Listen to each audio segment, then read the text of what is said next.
Does it say it's recording for you? Yeah. All All right, right. let's do it. What's up, fellas? This is the Beer League Beauties podcast. We got Mack Murphy on here. It's sponsored by Gladiator Energy today.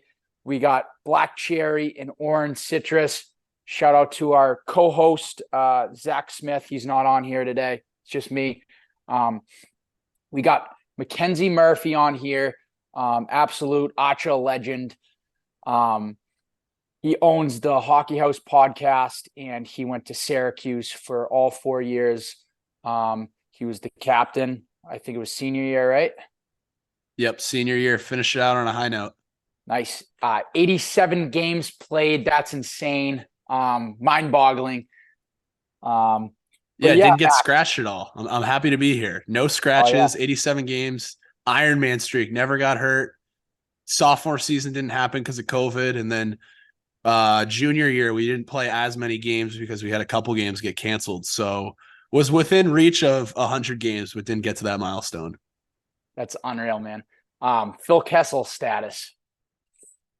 Yeah, I mean, there's plenty of guys in Syracuse who got above 100 games, but they played 4 or 5 years. But for the guys in my class, I was the Phil Kessel because I think the next best was like in the 50s. So very, very proud of my career at Syracuse, though, and happy to be here today.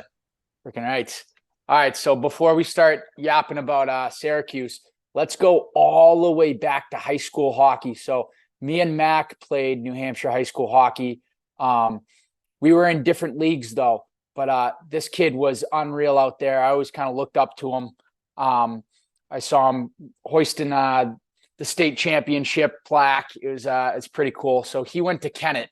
Mac, tell us a little bit about Kennett. Yeah, so Kennett, for people from New Hampshire, Division II school, except hockey. Hockey, we're Division III. We just don't have enough of a youth hockey program to feed a Division II size team. And then, as you know, with high school hockey these days, almost everybody is co-opted with another high school. And we don't have a high school within an hour radius of us. So we have to, provide for ourselves. So we've always been Division III. And my older brothers were on the team before I got there. They won a couple of state titles and program kind of had some off years. And I think they went to the state championship 5 years in a row. And, when my group got there, we had grown up watching all those teams and it was like, all right, like let state championship or bust. And we got 2 appearances my junior and senior year. We won it junior year. Unfortunately lost bunch of things just didn't go our way senior year. So I've been on both sides of it, but playing at SNHU Arena was awesome. But my biggest memories are like playing at the Ham Arena up in North Conway, packing the barn. I mean, you get 350 people in there. A playoff game, you might get 700. Just packed house, unbelievable. We had a locker room too at the rink that we kept our gear in. Felt like we were in the NHL for 4 years. It was the best hockey memories I have. Yeah, definitely for me too. The high school hockey days, like I've played junior hockey, prep school hockey, and college hockey, and by far my favorite memories are from high school hockey with Winnacunnet right here. Yeah, we got. I mean, I don't know if this was before you were there, but we played you guys in a couple preseason games. I remember Brownie and I used to talk about it. I think maybe it was my sophomore year, so I don't know if you were there yet, but like Dover Jamboree, or I think you guys came up. We used to play, or maybe it was, I don't know, maybe it was before your time. Dover Jamboree is always a good one. We used to play Merrimack too. They were another D2 team that we played in the preseason. Played Keene a couple times in the preseason. That was a really good test because they were pretty nasty back when we were in high school. That was when they were D2. But no, I love New Hampshire high school hockey. I think when you talk to people from non-hockey states, they're like, oh, that must have been such good hockey. And I think when you're there, you're like, oh, this isn't that great. And, you go back to the games now and you're like, oh, this was way faster when I was playing. But it's the still same old game. And you get to, with junior teams, there's so many nowadays. And to play for your own high school, wear your school name on your chest, it was awesome. Yeah, definitely the best days for hockey for me. So after that, you went up to Bridgeton Academy with Mike Brown, one of my my line mates and one of my best friends. How was that at Bridgeton with Mike? Yeah, so Bridgeton was a process that I took care of pretty early on. I had a bunch of coaches after sophomore year. There was a couple like U18 teams. That was like when going full season U18 and doing online classes was like starting to become a pretty popular thing. And I remember there was a team in Waterville Valley that wanted me and a couple of my teammates. And I'm like, I'm not leaving until we bring home a state title. Like that's job number one. And then we won it. And I remember that next year, the same guy followed up like, hey, you won it. Like, time to move on to juniors. And I'm like, dude, these are my best friends. I was in a class with 6 of my best friends. They used to call us the 7 dubs, like the 7 dwarves, but we were the 7 dubs. And we still have a group text to this day that's pretty active. And it was just like very special for me. Like I was like, even if I'm going to play, I mean, I don't know, maybe if you told me I was going to UNH, if I went and played juniors at 18, but I would have jumped ship. But there was very little things that were going to happen for me to jump ship. So I played my senior year, and early on in senior year, I'm looking at schools. I'm looking at SNU, Stonehill, St. A's. I go on like 2 or 3 tours, and I was like, the school is nice, but I want to play hockey if I'm coming to the school. I'm not coming here. I'm not coming here for school. So I looked into Bridgeton Academy because I just wasn't ready for junior hockey. I was very involved in high school, student council, 3-sport athlete, was very busy all the time. And I didn't want to go play juniors where I had too much time on my hands. So looked into Bridgeton. The thing that was appealing to Bridgeton was I could play lacrosse there too. And I was kind of in the back of my mind, I was like, if I can't play college hockey, I want to do something in college. I want to be on a team. I don't want to have to go make friends. I want to be in a fraternity, all that stuff. And so that was something that was eye-opening for me, and got recruited by Mike Ward. He left over the summer. They hired a new coach, Rod Simmons, and we were the first team for Coach Simmons. He came out of retirement. He used to coach the Fighting Spirit in Lewiston, and he came out of retirement to coach us. He was quite the character. But something cool early on at Bridgeton, we do a Hell Day. So there's a couple big military guys who served in time, and the hockey program was like Mike Ward beforehand. He went to West Point too, so there was like a lot of military ties to Bridgeton Academy, and so they did Hell Day, which was it was supposed to be like a day-long version of Navy SEALs training.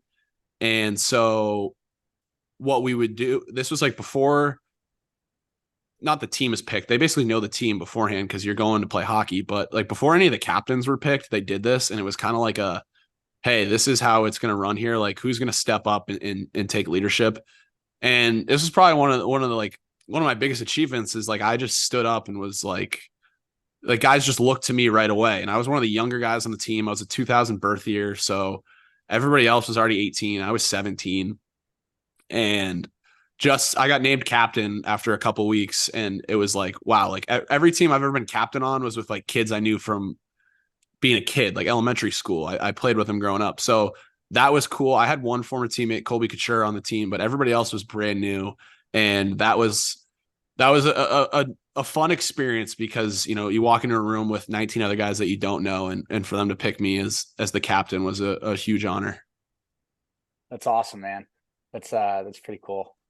And then, I mean, you went to Hebron. So like we played, for people who don't know, Bridgeton Academy is all PGs. There's no freshmen, no sophomores, no juniors. There's a couple of seniors, and then everybody else is a PG. Everybody else has a high school diploma. They either don't have the grades to get into college or they don't have the athletic ability. So I had the grades to go to college. I just didn't have the hockey.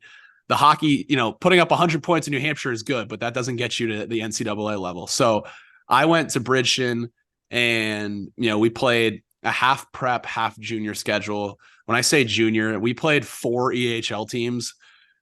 I think we scored a combined 2 goals in those 4 games. We got the wheels blown off.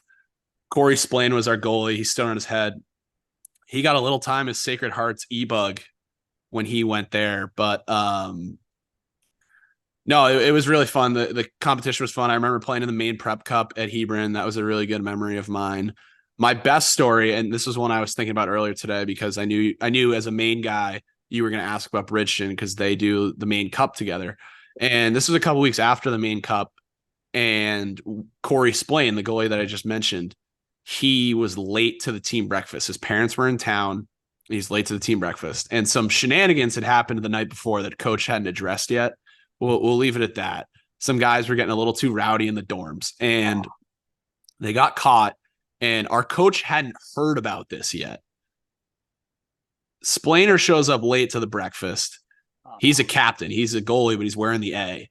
And between him finding out about Splainer being late to the team breakfast and then hearing about the shenanigans that happened in the dorm the night before, made him lose it. We're at the team meal and we're supposed to go back to the dorms, put the suits on, and go to the rink. He says, "No, I want everybody in the rink dressed and ready to go in 30 minutes." This is like, it's like 11:30. We have a game at 4. So maybe the game's at like 2 or 3. And so we go back to our dorms. You grab your undergear and you hoof it up to the rink. The rink's at the top of the hill, Bridgeton, and he bagged us. We got bag skated. We're going goal line to goal line. He's up in the crow's nest at Chalmers Ice Arena, and our assistant coach is just bagging us. And the Middlesex Bears, I don't know if you played against them. They're another like PG junior type thing. They walk into the rink. I thought we were going to end up on Spit and Chicklets. These kids walked into the rink and were filming us getting bag skated. And it was just awful. We did it for 30 minutes. We came in the room and then we had 40 minutes until we had to be on the ice for warm-up. So like most of us just like kept our lowers on. And believe it or not, I had a goal in this game because I didn't have many goals at Bridgeton. My family was at the game. I had a goal and we won 7-4. Unreal moment. Like, imagine walking to a rink and the team you're playing is getting bag skated and then you lose 7-4. That's insane. That's like some Miracle on Ice shit. It was like I had never played for a coach like Rod Simmons, who was very old school, very like, show me respect. I will get you where you need to go, but I'm going to push you. I'm going to challenge you. And a lot of the guys on the team just like weren't really about that. I think they had been spoon fed a lot, but he pushed us very hard that day. And we got the job done. And I guess it goes to show you what kind of team we were playing if we still beat him by 3 goals. Wow. Yeah, I've heard some good stories from Mike about Rod Simmons, and he gets fired up. I heard, like, we used to joke. He had a bunch of different outfits. It was like, are we gonna get Surfer Rod? Like he'd come in and he'd have like the shark tooth necklace with like a tiki shirt on, jeans and some cowboy boots, or like one day it'd be Biker Rod. We'd get like black leather jacket, black pants. Always had the slick, like the Barry Melrose kind of hair, slicked back. Nothing but respect for him. I still keep in touch to him. Every time I call him, it's like, I got to remind him who I am. He probably doesn't have my number saved, but he remembers some of the funny stories that we had. And he always starts asking about where the guys are and everything. So I had a good relationship with him. And it was kind of part of the reason that I ended up at Syracuse through him. Oh, wow. So can you tell us about, like how you got to Syracuse, and were you ever thinking about, Division III hockey? Like, hey, like, do I have to go play junior hockey after Bridgeton? How was it? Yeah. So my older brother, Kevin, that I looked up to my whole hockey career, he won 3 state titles in 4 years when he was in high school. He went to the finals every single year. Kid just loved the Verizon Arena that it used to be called in Manch Vegas. But he went and played at Assumption College after 1 year of juniors with the Laconia Leafs. Before they became the New England Wolves. He won an NE10 title with Assumption, and I was like, if I could go to Assumption, that'd be great. If I could go to St. A's, Stonehill, SNU, like those schools I mentioned, that would be awesome. And so there was 2 kids on the Bridgeton team the year before who went and played NCAA. Everybody else went club, ACHA. And I just remember being like, if there's 2 kids going NCAA from this team, like I'm going to make sure I'm one of those kids. And so I did the tours. We would have study hall every night, and I would just spend like the last half hour of study hall emailing coaches. If you were a NCAA Division III coach and your email was on the internet, I was sending you an email, and I heard back from absolutely nobody. The Assumption coach emailed me back, but I think it was just like doing my brother a favor, like just responding and checking in and saying hi. And so it's getting to be like December. I've got nothing. I played in 1 lacrosse showcase and I got 8 emails the next day. And I'm like, wow, like I could sleep my way onto an NCAA Division III lacrosse team as an LSM or a long pole. You And could. so I have a guidance meeting and I'm talking about this. And before I even like really vent, like I was so confused. I was like, I don't really know what to do. I know I don't want to play juniors. At that point, I was like, you know what? Like I don't juniors is not for me. All my friends from high school were in college already. I didn't have any friends that were playing juniors. Like I think it would have been a lot different if like I had a buddy who was like having a lot of fun in juniors and I could go play with him. But all my buddies were in school. So my guidance counselor, Mrs. Isaric, she goes, all the hockey kids had Miss Isaric. And she's like, hey, one of my former students plays at Syracuse, Division I club, very good program, and they have communications, and that's what you want to do. At this point, like there's no thought of me having a podcast, nothing like that. I just said communications. I was like, I want to be a communications major. I don't know what I'm going to do, but I want to be a communications major. Come to find out, Syracuse has a whole communications school. Like you have to pick a major within communications. I ended up going with advertising, but I get out of that meeting. I immediately fill out the recruiting form for Syracuse hockey on their website. The next morning, I wake up to a text, paragraphs from Coach Walensky, the assistant coach at the time. Hey, we'd love to have you. All this stuff. Come visit Syracuse. Love to keep in touch. And I'm like, oh my gosh, like this is awesome. Like I haven't heard back from a coach all year. And so I get on the bus that day. We had a game. We were playing Phillips Exeter. It was their preseason. We'd already been playing for like a month. It was Phillips Exeter's preseason, your old barn.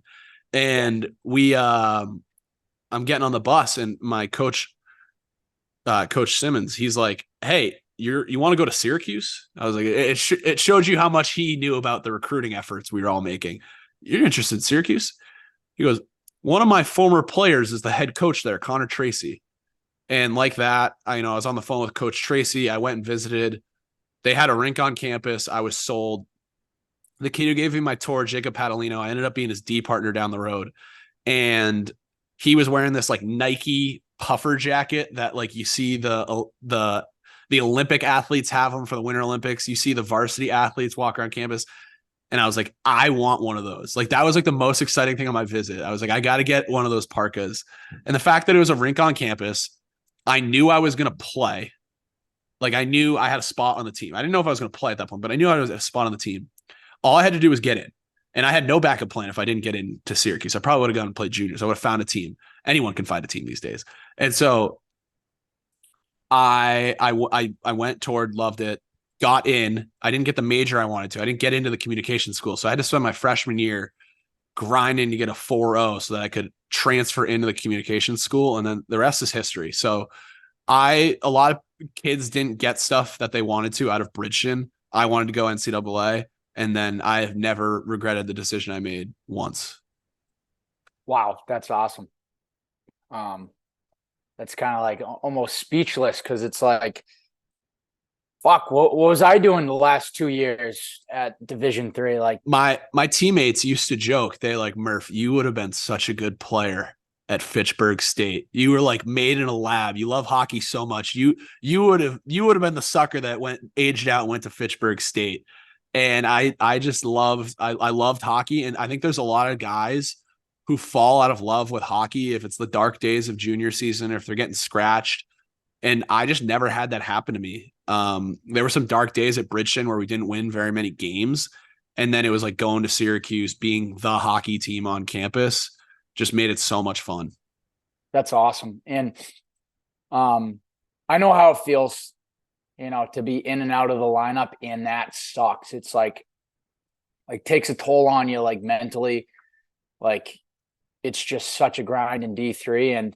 And to hear that from you, like you haven't regretted 1 second of it, which is awesome to hear. I mean, we were talking beforehand about, some of the guys that we know that are going ACHA now. Yeah. And I used to think like you played hockey night in Boston, right? Like I remember I was already committed to, I had just finished my first year at Cuse. And I remember seeing all these commitment graphics. And it was like kids that I was on the same team as Hockey Night in Boston with, same skill level. They just played 2 years of juniors and they were going Franklin Pierce, SNU, St. A's, Stonehill. And it was kind of like in the back of my mind, like, okay, if I had done that, I would have ended up exactly where I thought I was going to be. But I just took a different path, and I'm not Yeah. regretting it for a second. See, that's crazy because I don't think there's enough recognition on like club hockey. And I mean, obviously, it's not even going to be club hockey at one point. It's just going to be D1 at some point. Like, but thanks to you, like schools like Alabama, Gainesville, like all those crazy SEC schools, our kids are going to be committing there one day because of the Hockey House podcast giving so much recognition to all these schools. It's kind of cool. Yeah, and I remember, like, well, the first I had heard of club hockey was because my brother was in a similar spot when he went to Assumption. You know, he's a sophomore. He thinks he should be on the power play, and they're having him play D because they just don't have enough guys. You know, the defenseman got hurt and he's getting scratched at forward, but he's good. So they put him on D. And so I remember he was like looking at places like they played URI, Assumption, and they lost to URI. And it was like one of those games where they put all the kids who would normally get scratched in the lineup and they couldn't beat URI. And then I remember him being like, hey, you should look at URI, Villanova, Alabama. Like all these schools have club hockey. Like, check it out. And he got me a Bama hat for Christmas. So I always tell people, like, that's when the Hockey House pod started, is when I got that Bama hat. Cause I was at this point, it was like I had already decided on Bridgeton, but just in case, like, hey, like maybe apply to these schools. And I never actually applied to any of them. I applied to Villanova and I didn't get in. So when we played them earlier in my senior year, I remember this. I was like, this is my revenge game because I didn't get into Nova, but it was a perfect fit at Cuse. And yeah, it was just like that thing. Like I get there freshman year, I'm like, wow, this is unreal. Like opening weekend, we went to Kent State. Kent State has a rink on campus. They used to have a team until like the 70s. Like I had no idea. I'm in Kent, Ohio playing college hockey. And my grandfather made the trip out. We lost in overtime, the first game of my career. You'll never believe the goal song they were bumping at Kent State. They win in overtime. Kid on our team just gets absolutely walked in 3-on-3 overtime. And they're blaring the train horn, student section's going nuts, and they just start playing Gasolina over the loudspeakers. And I was like, this is the ACHA. Like, this is wild. And I'm like, you're not getting this crowd at Franklin Pierce on a Friday night. And the Kent State people didn't want to go home after the game. And then we beat them the next day. And I was like, wow, this is awesome. And then we hit quite the slump. I think we went to NYU. I'd never been to New York City before. We played them. We went and played at Liberty, which I'm glad I got to do that once. They're such a good team on home ice. Like that probably isn't fun for very many teams that go there and get, beat 10-1 or 13-2. But we went and we played them close. We lost 3-1 with an empty netter. Wow. And then we lost 4-2. So like we had two really good games and they were in the number 2 team in the country by the end of the year. So we finished number 24. We did a trip to Colorado, which was unbelievable. We played Boulder twice, and then we played Colorado State once. And I was like, if like my brother, he could count on one hand the amount of times he stayed in a hotel playing NCAA hockey. And all of a sudden I'm in Ohio, I'm in New York City, I'm in Colorado. Like I was a kid in a candy store. I'd never been to all these places, and now I'm playing college hockey here. It was unbelievable. And so it was in that year that like I started learning more about the ACHA. And I was like a nerd. Like I would just like look up other scores from around the league, check the rankings, and I was just doing it for fun. And then, everybody, the pandemic came, and everyone was inside. No one's playing hockey anymore. And I was like, all right, how am I going to keep myself busy? And that's how the Hockey House pod came to be. Wow. And so how many episodes are you on right now with Hockey House? So I guess we're going to record 101 after you and I are done here. So that'll be fun. And, we had the Heat Daddy himself on for episode 100. Rob from Wet Jeans Pod, also known as the Heat Daddy, like he played ACHA hockey.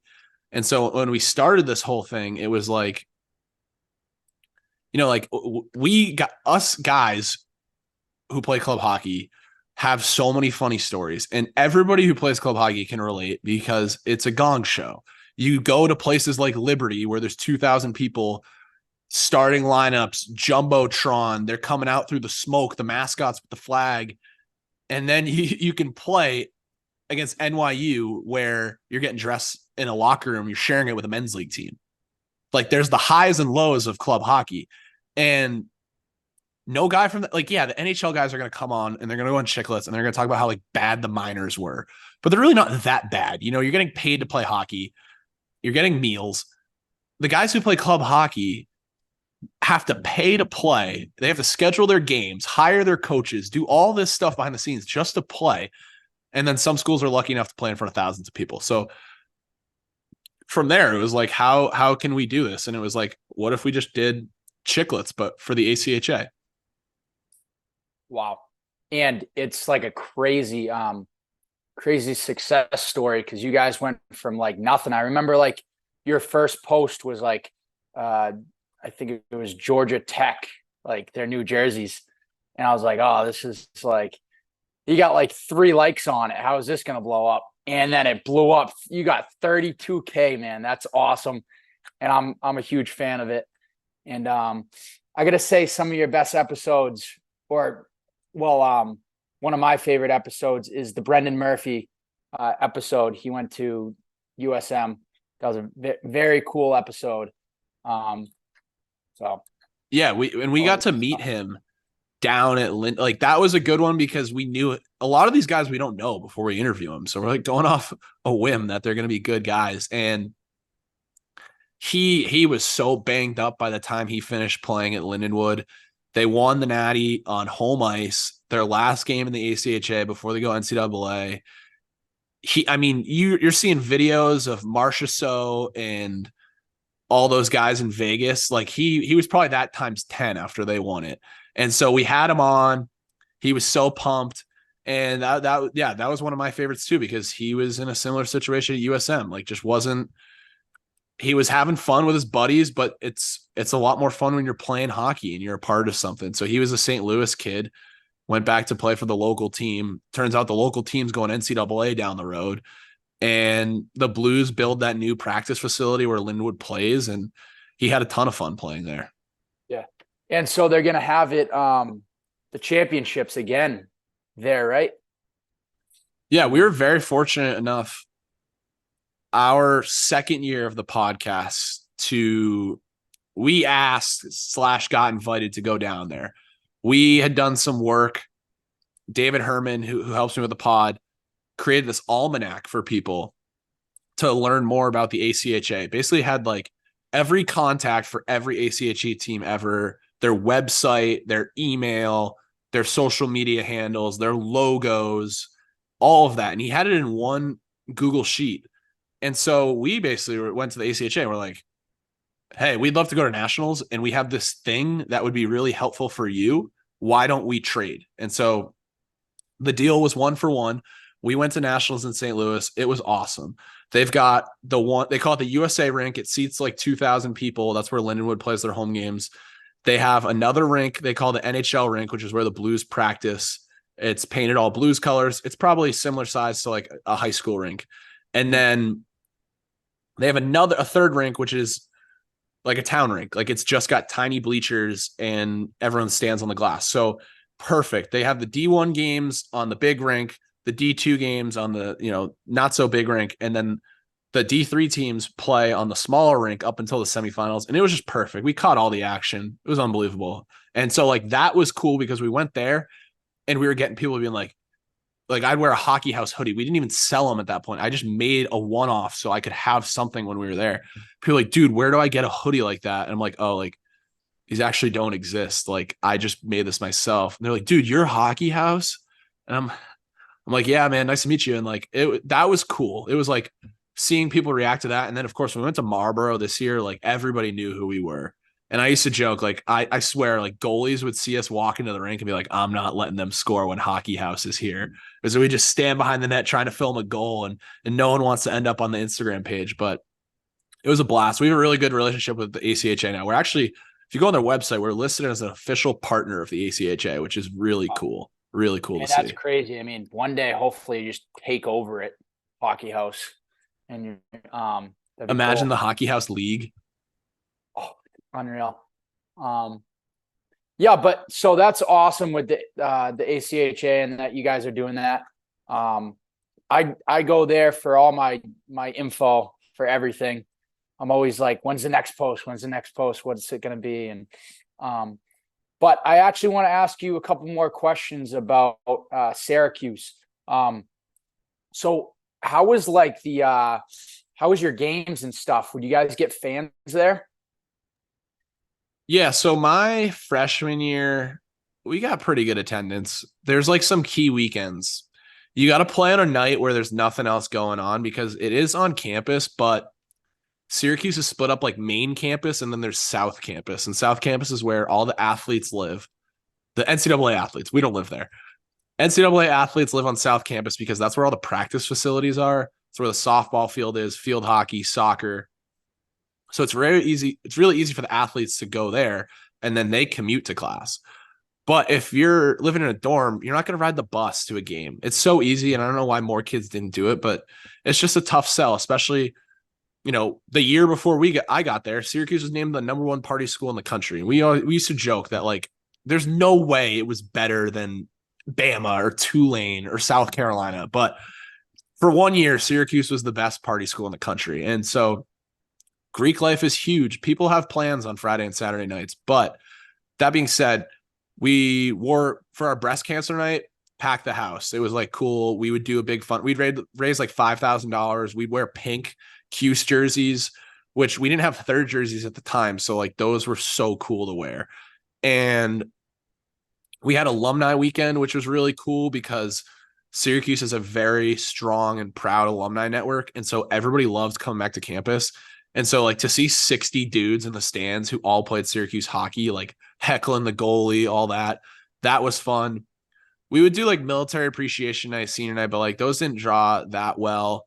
But if you could get a Friday night where there was nothing else on campus, you could get a decent crowd. And it doesn't seat much too. It's kind of like Hebron. Like it's got Okay. maybe 200. Like if you can pack 200 people in there, it's going to look like you have 500 Yeah. and nobody And has to it's know the loud. difference. It's loud too, yeah.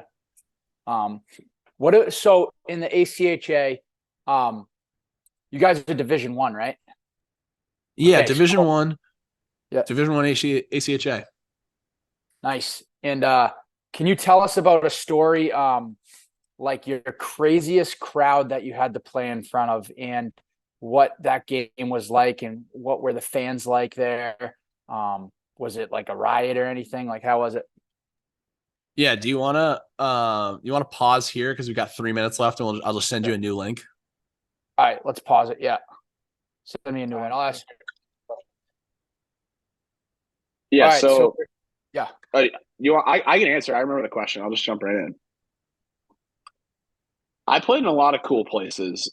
Like I mentioned, I played at Liberty. That was fun. It wasn't very hostile. Like that was just like overwhelming. Like I was like, I've never played in front of this many people. Got to play at Colorado, which was cool. That place was rocking. Colorado State, it was rocking. They had like a dual, like it was a rink, and then the other instead of being another sheet, there was a pool. Actually, they might have had two sheets and then a pool, so it smelled like chlorine in there. And the fans were on top of you, and we went down 3-1 early. And their goal song was "Bang on the Drum," like "I don't want to work." Like that place was jumping, and I thought we were going to get blown out. We actually came back and won. That was a fun game. But my favorite place to play, and the place that I don't know. I don't know if it was like the most chirping or if you could just hear it better than anywhere else. Drexel plays at Class of 1923 Arena in Philly. So if you don't know, Penn used to be in the Ivy League for hockey. They had NCAA Division I hockey up until the 70s. Gorgeous rink in downtown Philadelphia on the Penn campus. And they don't have a team anymore. So Drexel is basically shares a campus with Penn. I didn't know this either. So the Drexel hockey teams play out of Class of 23 Arena. And it is an old school barn. It's like you're going in a time machine. You go there. The benches are on opposite sides. They're tiny. The Zamboni door is at the red line. The glass is very short. Very good acoustics. Everything echoes in there. Boards are lively. when they score, they got like the fire breathing effect because they're called the Dragon, and they would play like the Venga Boys, and they would do the light show too, and like that was like the worst place to get like nothing's worse than being a minus and they kill the lights and the spotlight comes on. You're like, get me to the bench as fast as possible, please. But the glass was so low there, so if they had 40 students there, it felt like they had 800 because you could hear everything they were saying. And I can't remember any specific chirps, but um, the guy running the penalty box was chirping me. I was lining up for a face-off, and I was like, "Are you kidding me, dude? Like, what's your deal?" I'm actually really good friends with that guy now because I got a penalty later in the game. I was like, "Dude, why are you chirping me for?"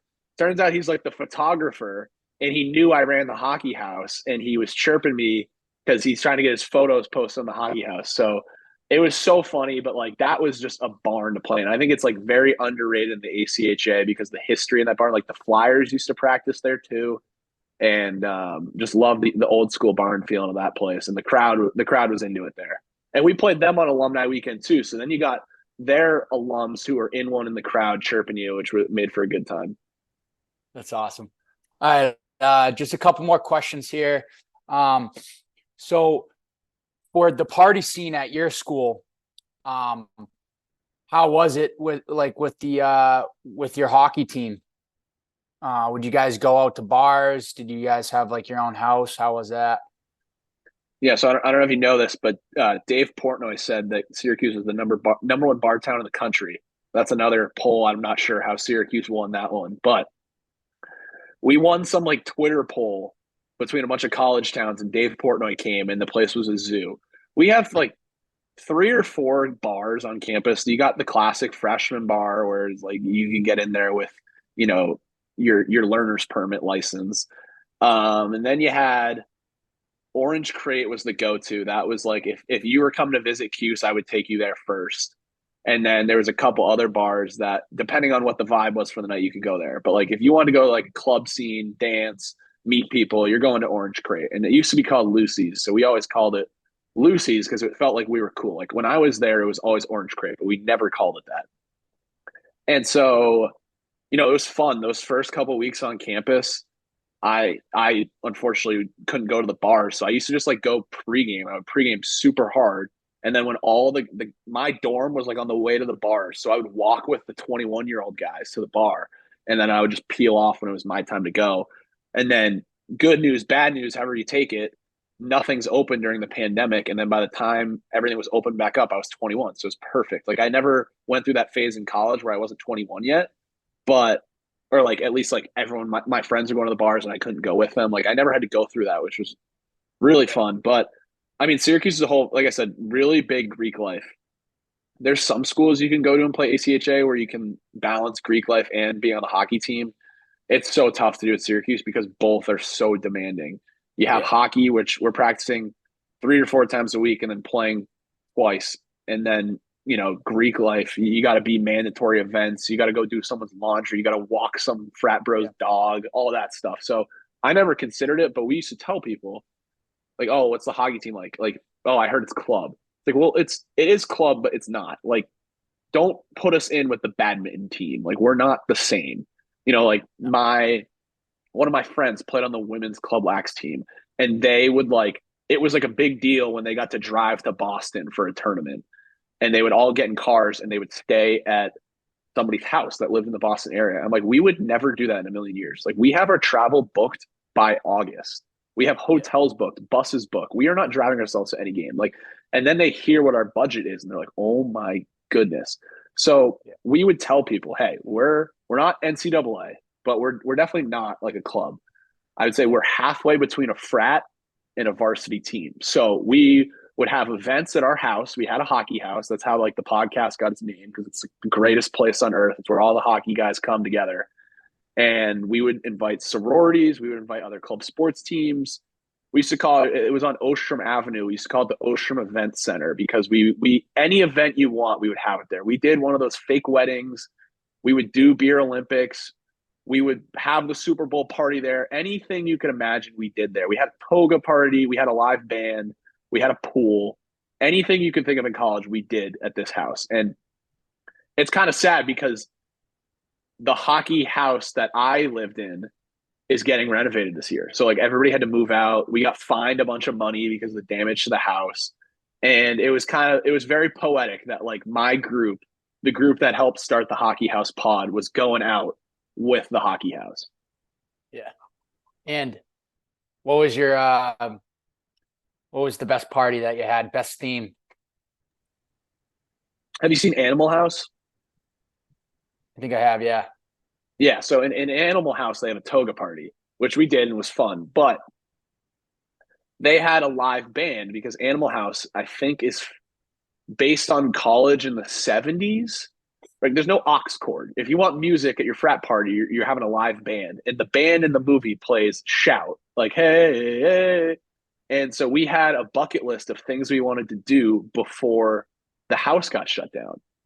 And one of my roommates, Johnny Cajola, his dad is in the music department at Syracuse. He mentions to his dad that we want to have a live band perform at a party. His dad coordinates somebody who like, she wants to go in the music industry and be a manager. So she's organizing all of the bands on campus and getting them gigs. She's the gig manager. She comes, she tours our house, and she's like, we can make this work. And she was like, why? She was like, this is not what I was expecting. Like, why do you guys need a band? And we're like, we just watched Animal House and we want to create the Shout scene. Like the band could play whatever they want. We just want them to play Shout. And bless their souls, this band did not know the lyrics to Shout. They were so pumped though. We got them all hockey jerseys. Like I grabbed all the jerseys from my room. So we had the Q's third jerseys, the pink jerseys, my high school jersey, the hockey house jersey, an ACHA All-Star game jersey, like everything. And then the band was rocking the jerseys. They were jamming out at the hockey house. They played Shout. The place, like you would have thought the roof was blowing off. And so it was like an old school party. Not nearly, it wasn't like the most people we ever had at the house, but that was like one of my favorite memories ever is having a live band perform at the hockey house. Yeah. Definitely send me the clip for that one. Like of you guys doing the shout. Yeah. Oh, it's one of my favorite videos ever. Like I did like one of those TikTok trends where it's like, what was it like living in the hockey house? And I just posted all the stuff we did because, like I said, we did so many different things. And the best part is like nobody ever got hurt. Nothing bad ever happened. Like everybody had fun, everybody had a good time. And I always like tell people, like, hey guys, remember, like we represent the hockey team. So like we had an incident freshman year. It wasn't my house, but a girl got too drunk and she got hurt on her walk home. And they asked her, like, where were you tonight? Oh, I was at the hockey house. Well, guess who's getting in trouble now? Like the club hockey team, because there's only one. It's fun when you play at a school where you're the only team on campus. Not so fun when you get pinned for stuff like that. So we were always very aware of our surroundings. Like, hey guys, like if somebody's too drunk, make sure that you get them an Uber, grab water from the fridge. It was like, we always told people are always shocked when they would come in our house. Like, oh, this is actually like really fun. It's like, yeah, like hospitality at its finest here at the hockey house. Yeah. Way to be, man. All right. Two more questions and we'll let you go. All right. So your little 2 cents on Kentucky hockey. Can you tell me how that is and what's going on there? Yeah. So Kentucky hockey, my buddy who went to Bridger with me, Colby Couture, we played high school growing up, best friends growing up, still keep in touch to this day. He went to Kentucky and I have one of my uncles used to live in Cincinnati, and he years and years back would like come home with souvenirs for us. And so he came home with a Kentucky hockey shirt from my dad. I remember thinking that was the funniest thing ever. Like Kentucky hockey, huh? And just like hearing from a young age, like Kentucky has hockey. They play Louisville. It's huge. They play at midnight and they sell out. And that goes in one ear and out the other when you're 10 years old. But then I grow up and I'm like, my buddy Colby is looking at these schools and I'm like, whoa, like that is cool. And like at this point, I had already decided on Syracuse, and I think a lot of my teammates at Bridgeton, they're like, not to toot my own horn, but if they're like, if Murph's going ACHA, like I don't think any of like I don't. There was one kid, I was like the number 2 defenseman on our team. The number 1 guy committed to Niagara ACHA D1, so like nobody was going NCAA from our group, and so I think guys started to get the memo as this year ran out, like it's ACHA for us or juniors. And a lot of guys chose that path. But Colby committed to Kentucky. So I followed Kentucky since, I've been in college. It was like one of those teams that sparked the Hockey House pod. It's like, this is nuts. Like how are more people not talking about this? Like, how is there not a clip from this barn on Spit and Chicklets every week? It's nuts. You got people hanging over the glass. There's no glass on one side of the rink. It's probably like the worst lit rink in America, and people don't care. Like, they are packing this place, and it's unreal. And so, I mean, we've always said, like, if the Hockey House pod ever did a tour where we went to campuses, like, Kentucky's first on the list. Like, that is a place we want to go check out. We want to share with everybody because, I mean, put yourself in your shoes a couple of months ago. Like, imagine being in juniors. So before USM, imagine being in juniors and you're talking to the coach at Framingham State, and he's like talking about how, like, yeah, the rink's off campus, and you have to buy your own apparel and all this stuff. And then you're looking at Kentucky. There's more than 1,000 people there.